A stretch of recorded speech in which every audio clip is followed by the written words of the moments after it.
하나님 때문에 행복하고 하나님 때문에 즐겁고 하나님 때문에 만족하고 하나님 때문에 평안하고. 요한복음 16장 23절로 28절 다시 보겠습니다. 요한복음 16장 23절로 28절 합독합니다. 그날에는 너희가 아무것도 내게 묻지 아니하리라. 내가 진실로 진실로 너희에게 이르노니 너희가 무엇이든지 아버지께 구하는 것을 내 이름으로 주시리라. 지금까지는 너희가 내 이름으로 아무것도 구하지 아니하였으나 구하라 그리하면 받으리니 너희 기쁨이 충만하리라. 이것을 비사로 너희에게 일렀거니와 때가 이르면 다시 비사로 너희에게 이르지 않고 아버지에 대한 것을 밝히 이르리라. 그날에 너희가 내 이름으로 구할 것이요 내가 너희를 위하여 아버지께 구하겠다는 말이 아니니 이는 너희가 나를 사랑하고 또 나를 하나님께로서 온 줄 믿은 거로 아버지께서 친히 너희를 사랑하심이니라. 내가 아버지께로 나와서 세상에 왔고 다시 세상을 떠나 아버지께로 가노라 하시니. 아멘. 예수라는 이름을 믿는 우리에게 주셨습니다. 예수라는 이름을 우리에게 줬다는 것은 부르라고 줬다는 뜻이 아닙니다. 이제는 예수라는 이름이 바로 너희들의 이름이다 라는 것을 말씀하는 겁니다. 근데 문제는 성경에 이런 부분들이 명확하게 나와 있으면 얼마나 좋겠습니까? 근데 이게 이제 감춰져 있단 말이에요. 그러니까 말씀이 다 드러나 있대요, 감춰져 있대요. 말씀이 감춰져 있으니까 봉함됐다 그러고 봉함된 말씀 열려야 된다 그러죠. 또 아무나 그 말씀을 깨달아 알 수가 없다고 말씀을 하고 있어요. 그러니까 감췄던 만나를 아무에게나 줘요, 이기는 자에게 줘요. 감췄던 만나가 뭡니까? 만나를 뭐라 그래요?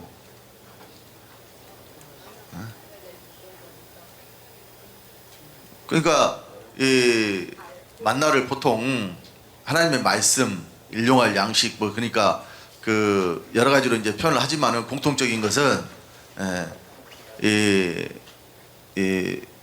우리가 과거에 그 만나 쉽게 말하면 그 뭐죠, 그 성경 제목도 만나 성경이 있던 것 같은데 제가 보셨죠? 그러니까 그 성경 제목을 만나 성경이라고 한 이유가 뭐예요? 매일 양식을 먹는 것처럼 하나님의 말씀을 매일같이 먹어라, 이런 의미로 만나라 그랬죠. 그러니까 이제 비유적으로 만나가 하나님의 말씀을 뜻해요. 그러니까 매일같이 우리가 생명의 양식으로 삼아야 될 말씀을 뭐라고 이야기한 거예요? 만나. 근데 이제 예수님은 또 그 하늘로부터 내려온 생명의 떡이 바로 예수님이라고 말씀을 하셨잖아요. 그러니까 사실은 감췄던 만나가 기록된 말씀을 말하는 게 아니에요. 말씀 속에 감춰져 있는 생명을 말하는 거예요. 그래서 문자적인 뜻으로만 봐서는 절대 말씀을 깨달아 알 수가 없습니다. 그러니까 여호와의 책을 자세히 읽어보라 그랬고, 자세히 읽으란 것이 돋보기 대놓고 이렇게 쳐다보기만 자세히 하라는 소리예요? 그렇게 백날 자세히 읽어봐야 몰라요. 또 사람이 아무리 연구하고 뭐 분석하고 뭐 이렇게 세상 지식을 다 동원해서 파헤친다 할지라도 이걸 깨달을 수가 없다니까요. 왜냐하면 하나님이 열어주시지 않으면 말씀은 절대 열리지 않으니까. 어제 그 김준호 목사 설교할 때 그 자기랑 같이 방을 썼던 그 선배가 있었다고 그랬잖아요. 그러니까 이 사람이 지금 뭐 어디 뭐 조교수 하고 있다 그래요. 그랬잖아요. 근데 그 학교 생활할 때 그랬다고 그러잖아요. 히브리 헬라어 이런 거 언어를 분석을 해가지고 그 하나 낱낱이 이렇게 파헤쳐서 분석을 해가지고 그걸 연구했다 그러잖아요. 그러니까 한자 같은 경우도 그런 연구하는 사람들이 있어요. 한자를 이렇게 그 여러 글자가 합해져서 뜻을 나타내잖아요. 한자 같은 경우는 그러니까 그걸 파자 하나씩 놓고 이렇게 분석을 해가지고 그걸 연구하는 사람들이 있어요. 그러니까 여러분 그 조울 호자가 계집 여에 아들 자자가 붙으면 뭐예요? 조울 호죠. 그 왜 그런지 알아요? 남자 여자 만나면 좋다고? 그럴 줄 알았어.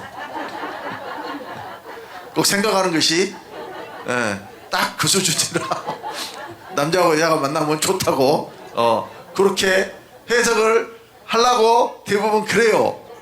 근데 실제로 그것은 그러니까 거기 사내 남자를 쓴 게 아니잖아요. 아들 자자를 썼지. 그러니까 여자가 아들을 낳아서 좋다 그런 뜻이에요. 그러니까 이게 그 한자 문화권에서는 특히 여러분 중국도 남아 선호 사상이 굉장히 강하잖아요. 그러니까 거기 그 예전에 산하 제한 정책이 했을 때 있었잖아요. 하나만 낳아라. 그러니까 호적이 열릴 수 있는 자식이 몇 밖에 없어요. 하나밖에 없으니까 사람들이 자식을 낳아도 딸을 낳으면 호적이 안 올려버려. 그러니까 이 무적 인구, 그러니까 이 법률상 서류에 잡히지 않는 인구들이 엄청나게 늘어나 버린 거예요. 그런 사람들이 이제 학교도 안 가지 뭐 이렇게 잡히지 않잖아요, 통계. 그러니까 이제 심각하게 돼버린 거예요. 근데 그 원인이 어디에 있느냐? 거기도 이 남아선호 사상 때문에 그렇다니까요. 그러니까 무조건 뭘 낳아야 돼요? 아들을 낳아야 돼요. 그러니까 우리도 그런 사상이 굉장히 강했잖아요. 이게 유교적인 영향이에요, 다. 왜냐하면 제사밥 받아 먹어야 되니까. 제사밥은 딸이 차려줘요, 아들이 차려줘요. 딸이 시집가 보면 출가 외인이라고 그랬어요. 지금은 이제 많이 변화가 됐어요. 예. 그러니까 이 여자가 아들을 못 낳은 것이 예전에 칠거지약이라고. 소박을 맞아도 뭐 이렇게 말을 할 수가 없는 그 여자로서의 책임을 다하지 못했다 그래가지고 첩을 들여도 말을 못하고 왜 아들을 못 낳았다고 뭐 이런 시대가 있었어요, 실제로. 그러니까 여자는 무엇이 좋냐? 아들 낳은 것이 좋다. 그래서 여자가 아이를 얻고 있는 모양이 조울 호자예요. 남자 여자 서로 만나가지고 좋아 죽겠다는 것이 아니고. 그러니까 대부분은, 그래서 제가 물어본 거예요. 왜냐면 대부분은 그렇게 생각을 해요.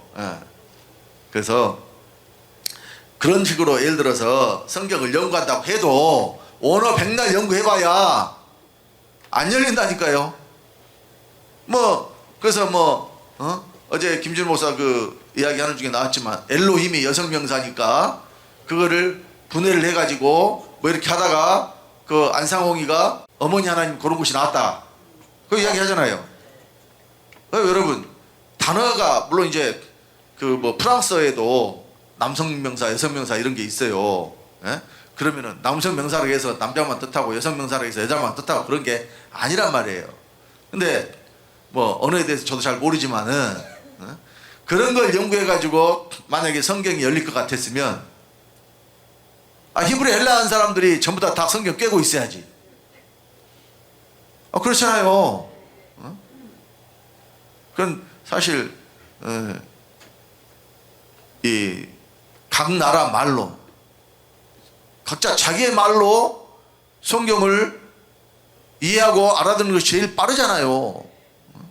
그러니까 하나님께서 어찌됐든 이 종교개혁을 통해서 성경을 모든 사람들에게 다 볼 수 있도록 그 계기를 만드셨단 말이에요. 그리고 우리도 그런 공부 안 해도 성경을 볼 수 있잖아요. 물론 이제 또 성경을 또 고쳐가지고 개혁 개정판이 나와서 그 잘못된 것들이 굉장히 많아요. 왜냐하면 잘못된 신관 안에서 성경이 고쳐졌기 때문에. 그러니까 물론 또 원래 그러면 우리가 보는 성경도 영어 성경에서 번역이 된대. 그러면 그것은 완전하냐? 뭐 그러면서 어떤 사람은 킹 제임스 버전이 더 이 원문에 이제 원본에 가깝다 뭐 이렇게 이야기하는 사람도 있고, 근데 꼭 그렇지만도 않아요. 그러니까 참고하면서 우리가 볼 수는 있지만은, 제 생각은 그렇습니다. 왜냐하면 이 복음이 전해지는 곳에 하나님 말씀이 제대로 전해지려면은 하나님 말씀에 대한 이 성경이 제대로 번역이 돼야 될 거 아니에요. 그러니까 제가 봤을 때는 우리 이 기독교가 들어오면서 개역 한글 성경이 가장 오래된, 지금 보편적으로 가장 많이 봤던 성경이잖아요. 그래서 하나님 역사하심이 있다면, 우리에게 지금, 그래서 우리는 개역 개정판을 보지 않는 이유가 이 잘못된 어떤 그 교리에 의해서 해석된 부분들이 상당히 많기 때문에. 그러니까 이 영원한 복음의 경륜 안에서 보면은 여기에 비밀의 말씀들이 다 들어가 있잖아요. 그러니까 그래서 우리가 바뀐 성경을 보지 않는 거예요. 그래서 뭐 이제 이런 시시비비는 우리가 뭐 가리고 따지고 할 그런 이유도 없고, 또 뭐 우리가 어떤 근거를 가지고 뭐 말할 부분도 없어요. 그러니까 지금 여기 기독교 들어온 지 100년이 넘었는데 그동안 계속해서 봐왔던 성경이 바로 개역 한글 성경이고, 그래서 우리는 이 성경을 근거로 지금 말씀을 전하고 보고, 또 책에 기록된 말씀도 전부 이 성경을 가져다가 근거로 삼았어요. 그러니까 이것이 그러면 과연 정통한 것이냐? 그거는 누구도 확인해 줄 수가 없죠. 그러니까 각자 사람들 자기 믿음대로 하는 거예요.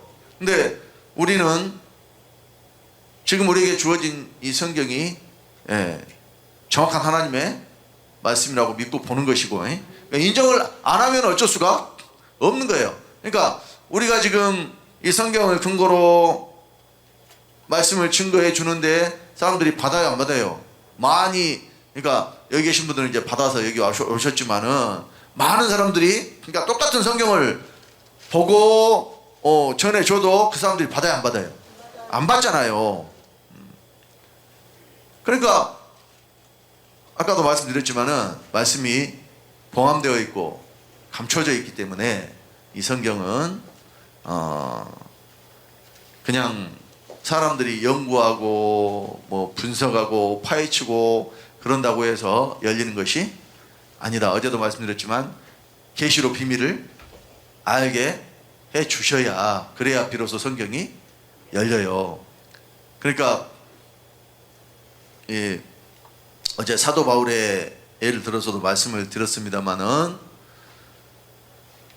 이 사도 바울이 성경을 깨달아 안 것은 계시로 내게 비밀을 알게 하셨다고 분명히 기록을 해놨어요.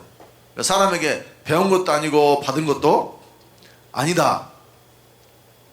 누가 말씀해 주셨다? 자, 한 번 더 보고 갑시다. 에베소서 3장.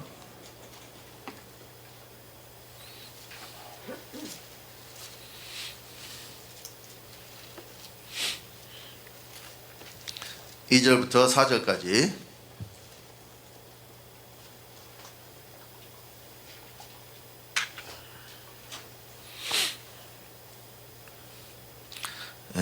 에베소서 3장 2절로 4절 합독합니다. 너희를 위하여 내게 주신 하나님의 그 은혜의 경륜을 너희가 들었을 터이라.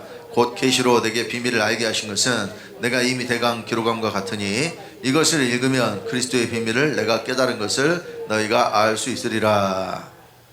그러니까 제가 어제도 잠깐 언급했습니다마는 사도 바울도 바로 복음 전하러 간 게 아니었어요. 3년 이상 아라비아 광야에서 연단을 받았잖아요. 그러니까 하나님께서 정철 목사님을 이 복음을 깨닫게 하시고 10년 동안, 그러니까 93년도에 복음 받았잖아요. 근데 본격적으로 전하게 된 것이 2023년 1월부터라니까요. 그러니까 거의 약 제가 몇 년이라고 2023년이라고 그랬나? 2003년. 헷갈려죠. 2003년 1월 1일부터예요. 그러니까 2년 11월 16일인가 20 며칠인가 그때 교회가 그 중공 예배를 드렸고 그 바로 1월부터 신문에 광고 내고 집회를 시작했다니까요. 그러니까 10년 동안 이제 뭐 하신 거예요 그 사이에? 그 연단하신 거라니까요. 또 그때도 최근 저기 뭐야 아니고 그 뭐야 그 뭐 광고지 있잖아요. 신문지처럼 생겨서 이렇게 신문지 이렇게 접으면은 넓게 펴지잖아요. 그런 식으로 전도지를 만들었다니까요. 먼저 책 하기 전에. 그러니까 그걸 또 편지봉투한테 넣어가지고 또 전국에 여기 여러 군데 보내고 그걸 가지고 시내 나가서 사람들한테 나눠주고 이렇게부터 시작을 했어요. 그러니까 본격적으로 집회하기 전에도 이 복음을 안전한 게 아니에요. 근데 이제 때가 되니까 하나님께서 이제 그 모이려면 장소가 있어야 되잖아요. 예를 들어서 이보다 훨씬 작은 여기 한 뭐 공간이 반 정도나밖에 안 됐을 거예요. 그때 그 이제 다 망하고 나서 그 종로학원 지하에 반지하에 이쪽에서는 1층인데 저쪽에서는 지하 그런 건물이에요. 그런 곳에서 30명이나 있고 여기 공간도 이렇게밖에 안 되는데 이런 데서 집회하면 누가 오겠어요? 집회한다고 광고 내면 오겠냐고요. 그러니까 어쨌든 건물이라도 있고 이렇게 해야 사람들이 어쨌든 와서 모이고 말씀도 전하고 할 수 있을 거 아니에요. 그러니까 그동안 준비를 시키셨단 말이에요. 그래서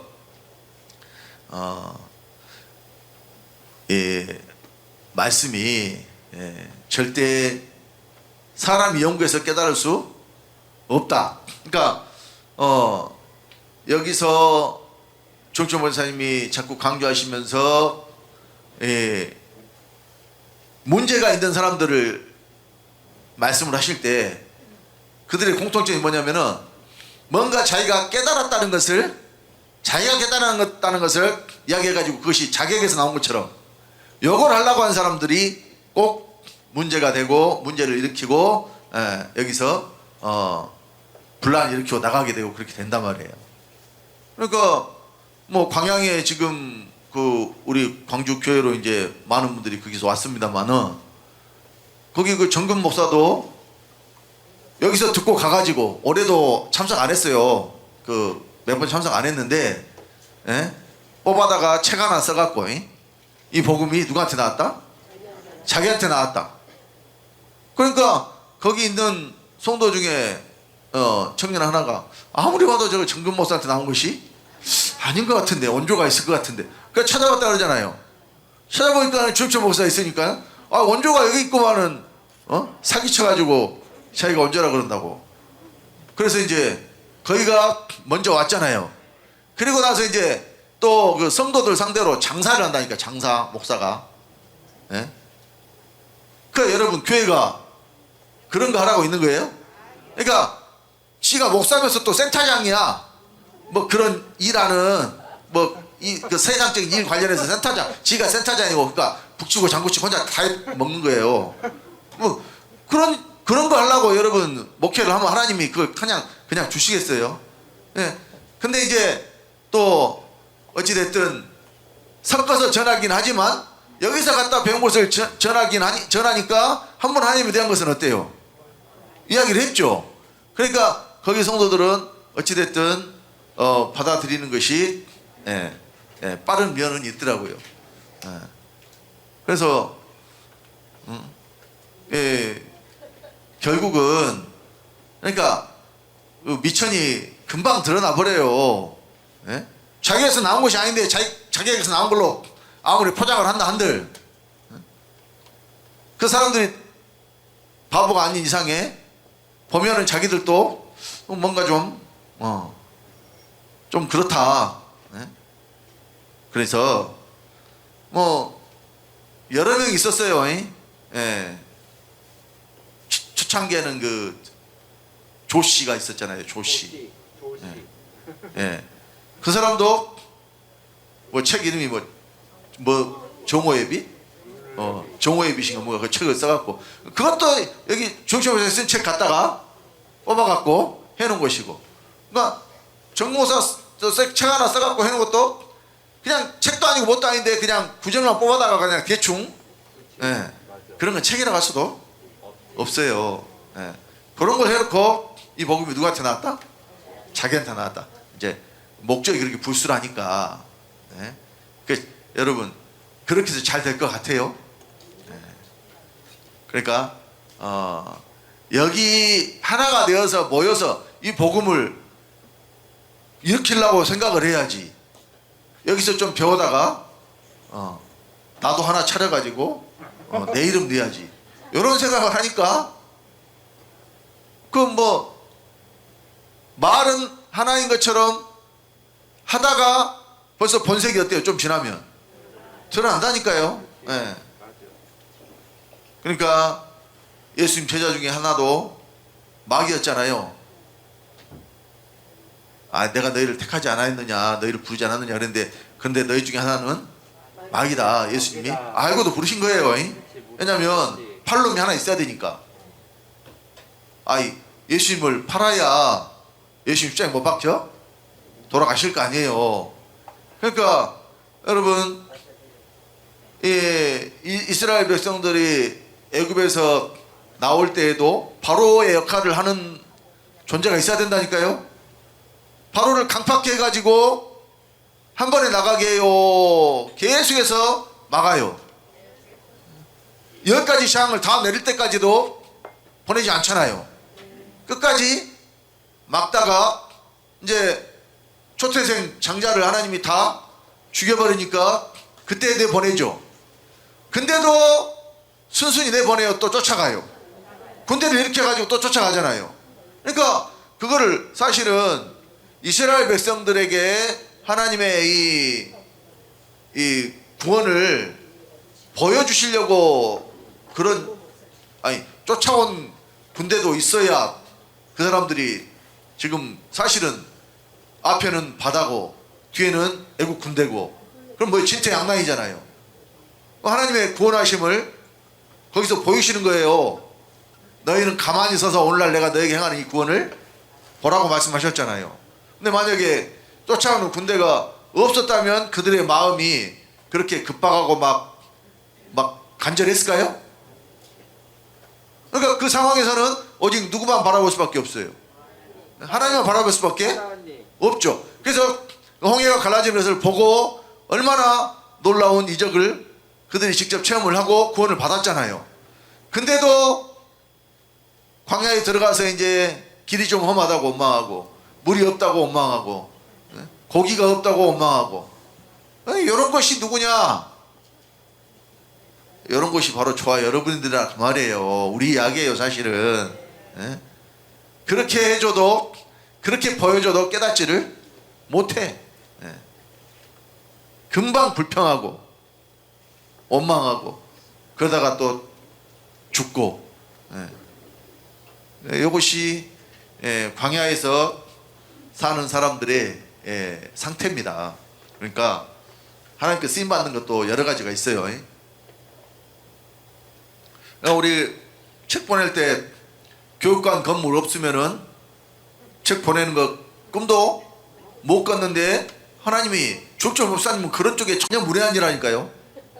아는 것이 일도 없는 분이에요. 그러니까 뭐 하려고 생각하시겠어요? 전혀 생각도 안 하시겠어요? 생각 없지. 전혀 생각도 안 하는데 주변에서 이제 잘하는 사람 보내가지고, 잘하는 사람. 그렇지. 딱 교회 이 교육관으로 사용하도록 만들어가지고 수도도 쓰고 창고도 쓰고, 책 보는 데도 쓰고 아주 다목적으로 얼마나 유용하게 잘 썼습니까? 그러니까 여기 와서 여러 사람들이 있어요. 주일철 목사님 암 발견하고 간 사람, 건강검진 해주고, 주일철 목사님 위암이었잖아요. 근데 그것도 위암 연기. 그러니까 연기니까 아무런 뭐 몸에 이상도 없고 뭐 전이도 없고, 아무튼 그냥 용종같이 생겼는데 뒤에다가 조직검사 해보니까 암이었어요. 그러니까 돈만 벌고 물론 좀 이제 그거 떼내느라고 병원에 입원하고 뭐 이제 좀 고생을 하셨지만 그런 고생은 뭐 아무것도 아니죠. 나중에 하신 고생에 비하면. 예. 그러니까 그거를 사실 건강음식 가고 싶어서 한 게 아니라 아주 강권해서 하셔야 된다고. 건강 이 복음 전하기 위해서는 건강하셔야 되니까 미리미리 확인하고 점검하고 예방해야 되니까 자기 잘하는 뭐 조카가 있다고 그래서 이제 거기 가서 했잖아요. 그래가지고 암도 뛰어내게 하시고. 그러니까 하나님이 그렇게 썼는데 남아 있어요, 가버려요. 가봐요. 그러니까 하나님께 쓰임 받는 것이 그런 바로와 같이 또 유다와 같이 이것도 쓰임 받는 건 받는 거예요.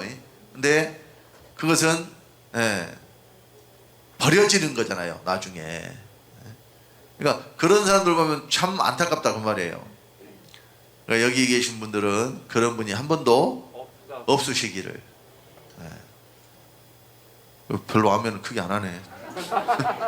그거 알아서 하세요. 아멘 안 되지. 자, 이제 다시 돌아가서요. 이름을 우리에게 주셨다. 제가 이제 이 칼빈의 기독교 강요 중권을 이제 읽고 목사님한테 이제 리포트를 제출을 했는데요. 거기에 이 예수 그리스도 이름으로 기도드렸습니다 하는 것에 대한 것이 이 칼빈에게서 나왔더라고요. 칼빈이 이 그리스도의 중보에 대해서 이야기를 하면서 뭐라고 이야기를 했냐면은 이제 445페이지에 보면은 이 내용이 있어요. 자기 이름으로 하나님 앞에 나갈 만큼 값어치 있는 사람이 하나도 없기 때문에. 이 말은 맞아요. 아담의 이름으로 우리가 각자 가진 우리의 이름으로는 하나님 앞에 나아갈 만큼 그런 이름을 가진 자들이 하나도 없기 때문에 그의 아들 우리 주 예수 그리스도를 우리의 대언자요. 그러니까 그 이름 우리에게 줘서 우리가 직접 아버지께 나가는 게 아니고 대언자로 예수님 계신다는 거예요. 우리를 대리해서 그 중보자로 주셨으므로 그래서 그분의 이름으로 구해야 된다는 거예요. 그러니까 우리의 이름으로 나갈 수 없기 때문에 예수 이름으로 우리가 나가야 된다 하면 맞겠지만은 우리의 이름으로 나갈 수 없기 때문에 우리에게는 대언자가 있고 중보자가 있으니까 그분을 통해서 말해야 된다 그 말이에요. 이런 주장이에요. 그러니까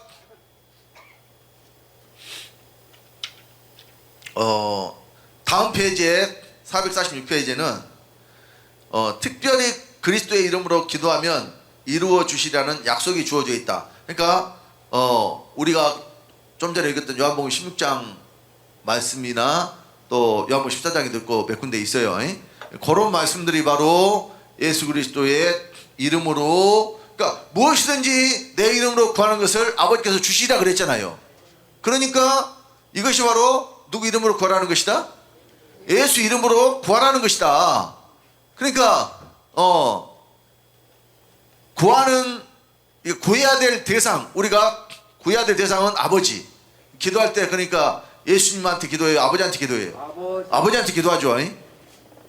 그리고 나서 기도를 마칠 때는 어떻게 해요? 예수님 이름으로 기도하옵나이다. 요거 해야 돼요. 요거 하라는 거예요. 왜?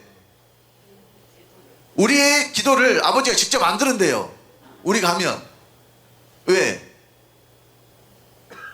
왜 안 들어요, 아버지가? 아니, 아버지가, 이게 칼빈의 주장대로 하자면, 왜 아버지가 안 들어요? 우리 이름으로는 하나님 앞에 나갈 만큼 값어치는 사람이 하나도 없으니까 안 들은다, 그 말이에요. 방금 전에 이야기 해줬는데도. 그러니까, 값어치 있는 이름으로 아버지께 구해야 되는데, 예수 이름이 가장 값어치 있는 이름인데 예수 이름은 여전히 누구 이름이냐? 예수님의 이름이니까 우리가 누구 이름으로 기도해야? 예수님 이름으로 기도해야. 예수님이 여전히 지금도 뭐로 계시느냐? 중보자로 계신다는 거예요. 예수님 여전히 지금, 그러니까 어디서 중보자가 되느냐? 그러니까 여기 449페이지에 보면은 그리스도께서 영원토록 끊임없이 우리를 위하여 중보하시는데 하나님 우편에서 그 일을 하신대요. 그러니까 예수님이 지금 계시는 위치가 어디예요? 하나님 우편. 그럼 하시는 일은 뭐예요? 중보. 계속해서, 그러니까 기도하는 모든 사람들의 기도를 예수님이 들으시고, 그럼 예를 들면 우리 고수민 전사가 기도하면은 우리 고수민 전사가 기도했으니까 아버지 이거 들어주세요. 예수님이 아버지 옆에 있다가 그렇게 이야기한다는 거예요. 이것이 바로 뭐냐면 대언자고 중보자다는 거예요. 그거를 언제까지 해요? 영원토록 끊임없이 한다고 했다니까요. 그러니까 예수님은 영원히 이제 위치가 어디예요? 하나님 우편. 영원히 중보해야 되니까 영원히 위치가 어디가 되겠어요? 아니 뭐 제 꿀먹은 벙어리들이다 자꾸 호응을 잘 안 하시네. 뭐 아니란 소리예요 그러면? 아니 이게 우리가 전하는 게 아니고 칼빈이 그랬다니까. 내가 지금 책을 안 읽었다 그 뜻인가? 나는 책을 안 읽어서 잘 모르겠다. 그러니까 내가 읽어서 지금 이야기를 해드리는 거예요. 그렇다고. 그래서 448페이지에 또 그리스도의 중보가 없이는 그 어떤 기도에서도 아무런 응답을 받을 수가 없다. 아무런 도움도 받을 수가 없다. 그러니까 반드시 그리스도가 중보를 하셔야 우리의 기도가 응답을 받는다. 이런 이야기예요. 또 461페이지에는 중보기도의 사역은 그리스도의 고유한 사역이다. 아니 중보기도가 그리스도의 고유한 사역이다 말이 성경에 어디가 있어요? 그러니까 예수님을 여전히 가운데 계신 분으로 놔두고 하나님과 우리 사이에 가운데에 놔두고 그래야 우리 하나님과 이제 연결이 된다는 거예요. 물론 그 말이 뭐 완전히 틀린 말은 아닌데 문제는 어디서 그 일 하시냐? 밖에서 하신다니까 문제라니까요. 밖에서. 근데요 또 그리스도가 안에 계신다는 말을 하기는 또 해요. 왜냐하면 성경에 그리스도가 안에 계신다는 말씀이 여러 군데 있으니까 그 말씀을 하긴 하는데, 근데 그것은 칼빈의 주장은 말이 그렇다는 것이지 뜻이 그렇다는 것이 아니다고 말이에요. 이제 제 표현이 그래, 제 표현이. 왜냐면 일관성이 없다니까요. 그러니까 어떨 때는 안에 계신다 하다가 그리스도 안에 계신다고 말을 해요. 근데 또 중보기도는 어디서 하고 계신다고? 하나님 우편에서 하고 계신다고. 그러면은 안에 계신 그리스도는 누구고 하나님 우편에 계신 그리스도는 누구예요? 그러니까 왜 그런지도 설명이 안 되고, 그러니까 성경에 있으니까 부정을 할 수가 없으니까 말을 하는데 이것이 그냥 얼렁뚱땅 넘어가는 거예요. 얼렁뚱땅 그냥 대충. 아니 그리스도가 우리 죄를 담당하고 십자가에 달려 죽으시고 하나님 우편에 앉았다는 말씀 성경에 있죠. 하나님 우편이라고 이야기도 해요. 그러니까 그 우편에서는 뭐 하고 있어요? 고유의 사역인 중보기도의 사역을 담당하고 계세요, 대언자로. 근데 또 그리스도가 믿는 자 안에도 계신대요. 근데 언제 어떻게 들어왔는지도 없이 그냥 계신대. 왜? 성경에 계신다고 했으니까. 그럼 여러분 어떻게 들어오신가를 명확하게 우리가 알아야죠. 그러니까 칼빈의 모든, 그러니까 이제 그 기독교가 안에 있는 전체 내용 중에 우리가 그리스도 함께 죽었다는 말이 없어요. 우리가 그리스도 함께 십자가에 죽어야 된다는 말이 없다니까요. 그러니까 이 십자가를 칼빈이 뭐로 이야기한다고 했어요? 지난주에도 말씀드렸지만은 이 세상에서 받는 고난, 요거를 뭐라고 이야기해버려요? 십자가라고 이야기해버려요. 그러니까 성경의 십자가는 우리가 각자 십자가를 들고 주님을 쫓아간다는 것이고, 이것이 내가 그리스도와 함께 십자가에 못 박혀 죽는다는 것이잖아요. 근데 그거를 몰라요. 그러니까 알고 숨긴 게 아니고 모르니까 말해낼 수가 없다니까요. 그러니까 십자가가 고난이라는 것은 말을 하는데 그것이 어떤 고난이냐면 세상을 살아가면서 사람들이 겪어야 될 그런 고난이라고 이야기를 한단 말이에요. 그러니까 살다가 남편이 속썩이면 아이고 저것이 내 십자가, 자식이 속썩이면 아이고 저놈이 내 십자가, 이렇게 된단 말이에요. 그건 십자가가 아니에요. 옛사람이 죽으라는 것이 십자가죠. 그러니까 칼빈에게 말씀이 열렸다는 거예요? 전혀 열리지를 않았다는 거예요. 그러니까 칼빈은 계시록 비밀을 알아서 이런 책을 쓴 게 아니에요. 어거스틴의 이 영향을 받아서 또 이제 그때 당시에 이 교황주의자라고 표현을 해요. 칼빈의 이 표현은. 그러니까 천주교에 관련된 그 사제나 주교나 뭐 이런 천주교 교리를 따라서 이 교회의 권위가 말씀의 권위보다 위에 있다. 교황주의자들은 그렇게 주장한단 말이에요. 교회의 권위가 무엇보다 위에 있다? 하나님의 말씀의 권위보다 위에 있다. 근데 칼빈은 그것이 아니다. 성경의 권위가 훨씬 더 크다, 위에 있다. 이제 이걸 주장을 하는 거예요. 그러면서 이제 교리는 어거스틴의 교리를 그대로 가져다가 또 그때 당시에 이제 반대되는 교리들도 여럿 있었다니까요. 그러니까 그 육체로 거하시는 예수 그리스도가 하나님의 아들이시라는 것을, 그때 아들이라는 것을 주장했던 세르베투스, 이런 주장을 했던 사람들을 이단으로 정죄하고 또 직접 죽였다 그랬죠. 또 오지안더가 있었다고 그랬어요. 오지안더가 하나님의 의를 본질적인 의라고 이야기를 했단 말이에요. 근데 칼빈은 아니다. 하나님이 인정하시는 의다. 인정. 그러니까 실제로 하나님이 그 생명의 본질을 우리에게 주신 게 아니고 그냥 의롭다 인정해주는 그 의를 칼빈은 주장을 했는데 오지안더는 아니다. 하나님의 그 실질적인 생명에서 나온 의가 우리에게 오신다. 이걸 주장했더니 또 오지안더가 괴물 같은 놈이고 미친놈이고. 그러니까 칼빈이 지가 주장하는 교리가 안 맞으면은 욕부터 나간 놈이에요. 그 세르베투스한테는 미친 개 같은 놈이라고 그렇게 이야기했다니까요. 그 지 책에 써놨으니까 요거는 뭐 중고로 다 나와 있으니까요. 그러니까 세상 지식이 그때 당시에, 그러니까 칼빈이 대단히 공부를 많이 한 사람이었고 또 칼빈도 그 수사학을 배웠다니까요. 그러니까 말하는 거 말쟁이들 있죠. 말 잘하는 거, 말 잘하는 기술을 배운 거예요. 같은 말을 하더라도.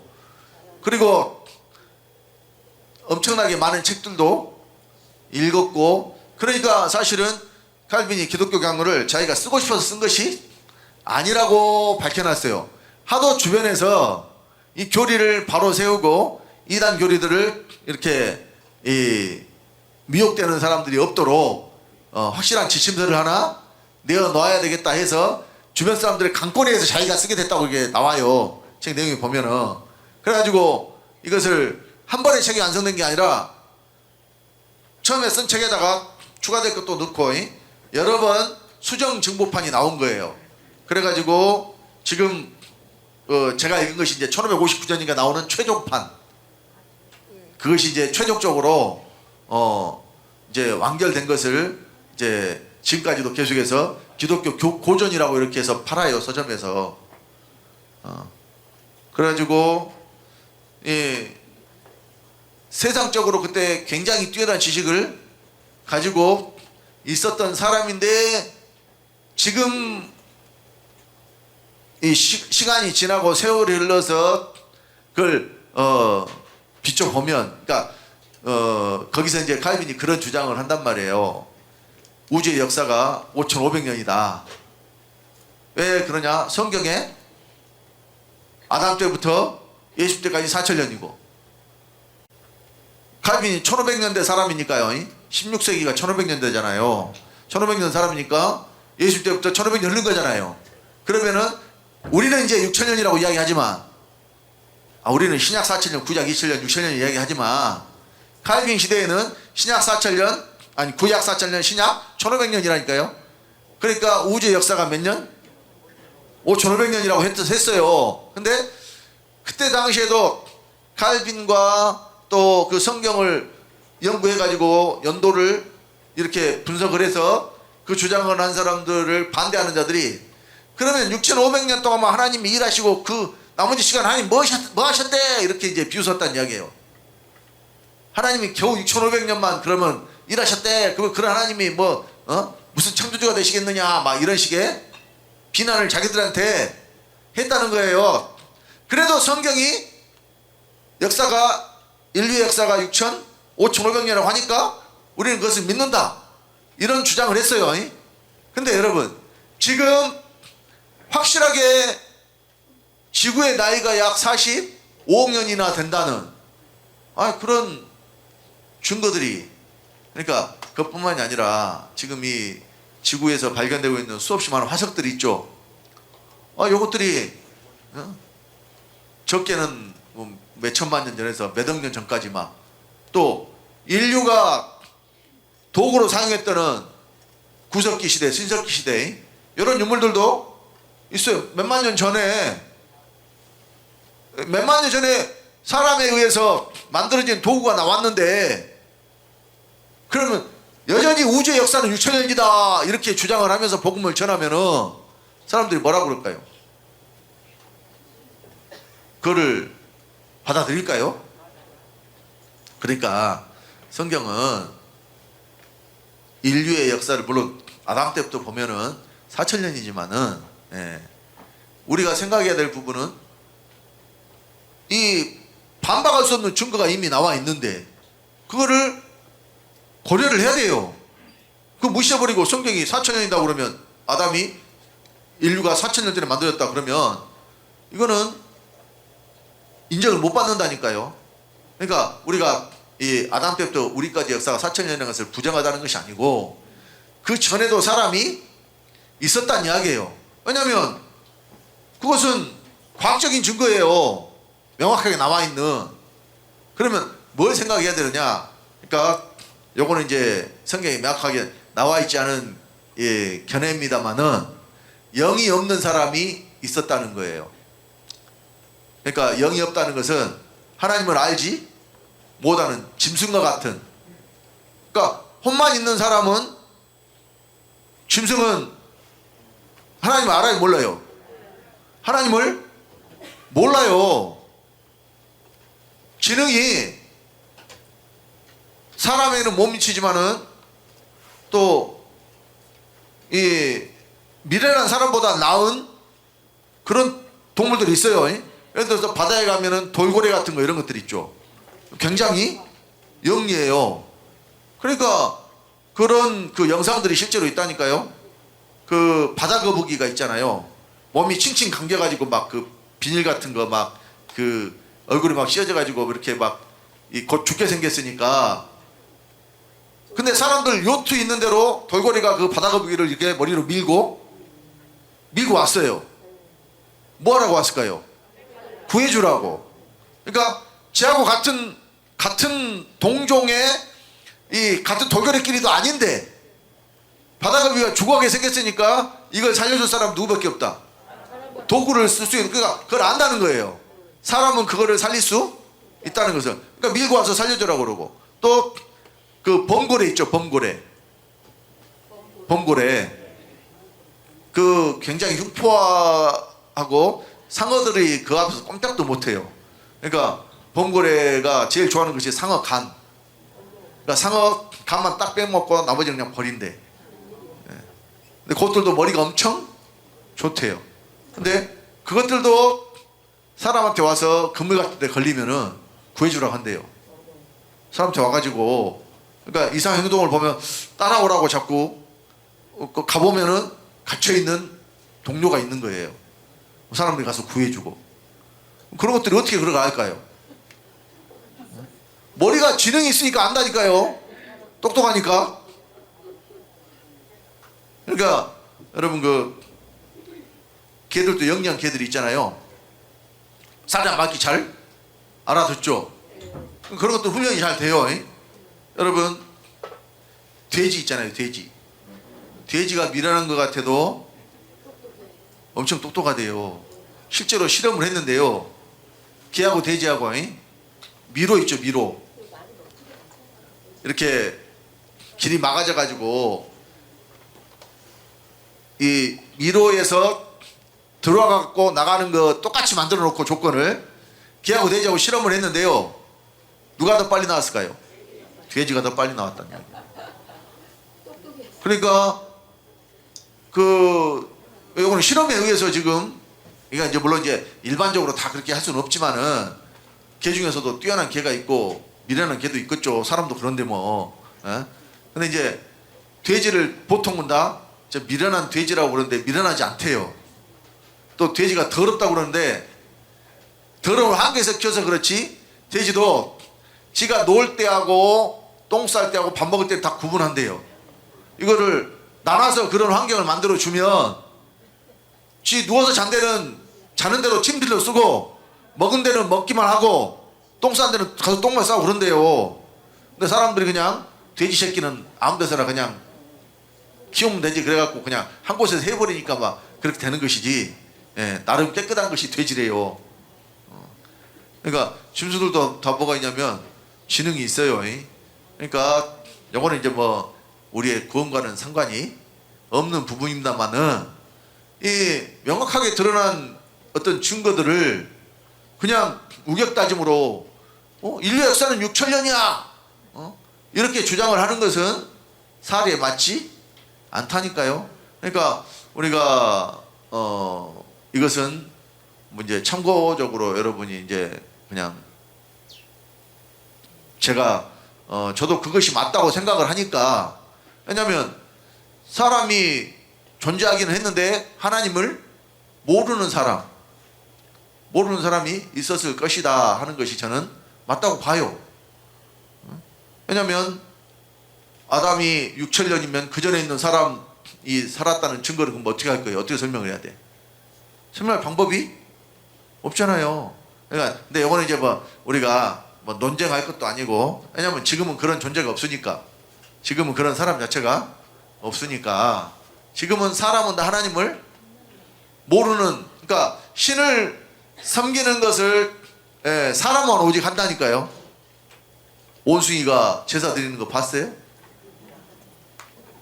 물론 훈련시키면 제사 드리는 신용을 할 수가 있어. 왜냐면 그런 동물들은요 기를 드릴 때 전부 먹을 걸 가지고 하거든요. 먹을 것, 그러니까 어떤 행위를 시키고 나서 보상을 해주면 이걸 하면은 뭘 얻어먹더라? 먹을 걸, 맛있는 걸 얻어먹더라. 그러니까 그걸 하는 거예요. 뭐 돌고래 쇼나 뭐 물개 쇼나 이런 거 다 마찬가지예요. 그것들이 묘기 한번 부리고 나서 뭐 하던가요? 와서 먹을 거 받아가죠. 그렇게 교육을 시킨다니까요. 그러니까 훈련받는 동물들은 전부 다 그 행위가 뭘 뜻하는지를 알고 하는 게 아니고, 이걸 하면은 뭘 주더라? 먹을 걸 주더라. 그러니까 제가 지금은 없어졌는데 옛날에 전라북도 부안에 원숭이 학교가 있었어요. 그 원숭이 학교가 선생도 원숭이고 학생도 원숭이에요. 그래갖고 선생 원숭이가 지휘봉을 들고 이렇게 이제 원숭이 학생이 몇 마리가 앉아 있는데 거기서 산수를 해요. 산수. 1 더하기 1은 몇이에요? 1 더하기 1이 몇이에요? 1 더하기 1도 몰라? 그걸 계산하는데 시간이 걸려야 돼요? 1 더하기 1은 2잖아요. 뭐 1 더하기 1이 뭐 다른 거 물어본 줄 알고? 그래, 1 더하기 1은 중노동이다 그랬어요. 1에다 2를 더하면 중노동이다고. 그러니까 그 원숭이가 선생님이 시키면은 2라는 이게 종이가 이제 딱 붙어 있을 거 아니에요, 칠판에. 그러면은 처음에는 틀리고 이제 또 두 번째 시키면은 또 그놈이 또 맞힌 답을 낸단 말이에요.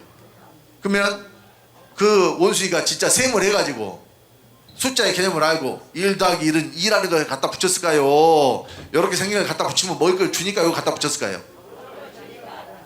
그러니까 수의 개념을 이해하고 그것을 계산을 해서 갖다 붙인 게 아니라니까요. 그러니까 물론 그 어떤 짐승들은 그림도 그린다 그러고, 아니 뭐 코끼리가 그림 그린다 그러고 그림에 비싸게 팔린다 그러고 그래요. 근데 내가 봤을 때 그거는 그림이 아니라, 그러니까 그림이 진짜 사람의 얼굴 같은 그림이 아니고 추상화, 그냥 막 붓으로 그냥 막 물감 막 슉슉 해갖고 뭔 그림인지도 모르고 했는데 그냥 코끼리 코로 붓 잡아가지고 물감 칠해서 그냥 쓱쓱쓱 문대면 그것을 누가 그린 그림이다? 코끼리가 그린 그림이다. 맞기는 맞죠. 근데 뭘 어떤 걸 생각을 하고 그거를 그렸을까요? 그러니까 피카소가 그림을 그렸는데 그러니까 피카소가 그린 그림 중에 그 추상화가 많잖아요. 난 추상화를 보고는 나도 저렇게는 그리겠다. 뭘 그렸는지 나도 잘 모르겠다. 예를 들어서 똑같이 그냥 정물화 있잖아요. 어떤 사물을 똑같이 그리는 거. 진짜 잘 그렸다고 생각이 들어요. 내가 그림에 조예도 없고 학식도 없고 그런 보는 눈도 없어서 그런지 몰라도 추상화는 그려놓고 아니 저것이 뭔 그림입니까? 근데 또 대단히 뭘 생각하는 것처럼 그 앞에서 막 이렇게 사색을 하고 막 그런 사람들도 있다 그래요. 나는 근데 잘 모르겠어. 근데 코끼리가 그려놓은 그림도 그것과 다르지 않을 것 같아요. 근데 그것이 그냥 동물들이 그렇게 붓 가지고 이렇게 그렸다고 해서 신기해서 사람들이 그냥 그런 것이지 뭐. 그래서요 지금 사람만 영적인 존재로서 신을 알 수가 있어요. 근데 다 하나님을 알고 믿으면 좋은데 그렇지 못하니까 문제죠. 그러니까 사도 바울이 끝났네 첫 시간에 쉬었답니다.